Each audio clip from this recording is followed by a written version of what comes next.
ঈদুল আজহায় মুক্তি পাওয়া সিনেমা সুড়ঙ্গ বেশ সাড়া ফেলেছে।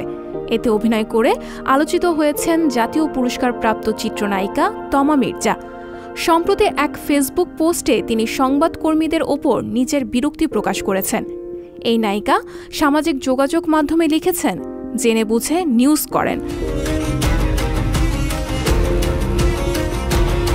তমা মির্জা লিখেছেন, সুড়ঙ্গ এর ময়না চরিত্রকে ধারণ করতে গিয়ে দীর্ঘ সময় অন্য কোনো কাজে যুক্ত হইনি।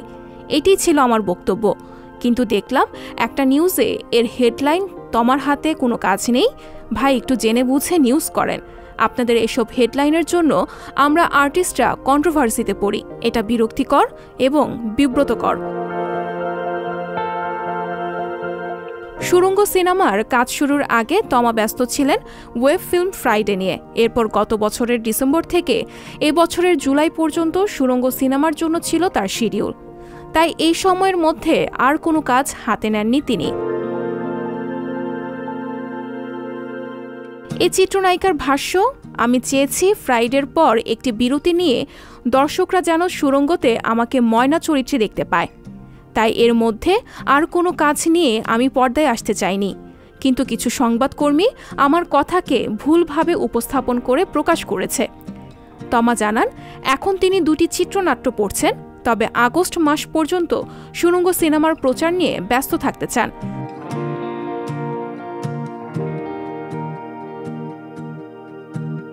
দর্শকরা বলছেন, রায়হান রাফির পরিচালিত সুড়ঙ্গ সিনেমায় আছে প্রেম, রোমান্স, গান, কমেডি, অ্যাকশনের বহু উপাদান।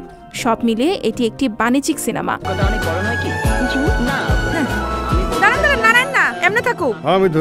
দেশে সাড়া ফেলার পর মধ্যপ্রাচ্যে মুক্তি পাচ্ছে সিনেমাটি। শুধু তাই নয়, ওপার বাংলাও মুক্তি পাবে এই সুড়ঙ্গ সিনেমা। এর মধ্যে ছবিটি পশ্চিমবঙ্গের সেন্সর বোর্ডে জমা দেওয়া হয়েছে। সেখানে সুড়ঙ্গের পরিবেশনা ও প্রযোজনার দায়িত্বে থাকবে খ্যাতনামা শ্রী ভেঙ্কটেশ ফিল্মস ও SBF এর প্রতিষ্ঠান। সিনেমা সংশ্লিষ্টরা জানিয়েছে, শুধু পাশের দেশ ভারত ও মধ্যপ্রাচ্য নয়, আরও বেশ কিছু দেশে সিনেমাটি মুক্তি পাওয়ার সম্ভাবনা আছে।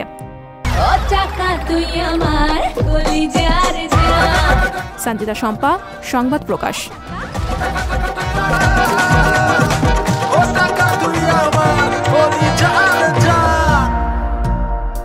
সংবাদ, ফিচার ও অনুষ্ঠানের জন্য ভিজিট করুন সংবাদ প্রকাশের ওয়েবসাইট এবং যুক্ত থাকুন ফেসবুক পেজ ও ইউটিউব চ্যানেলের সঙ্গে।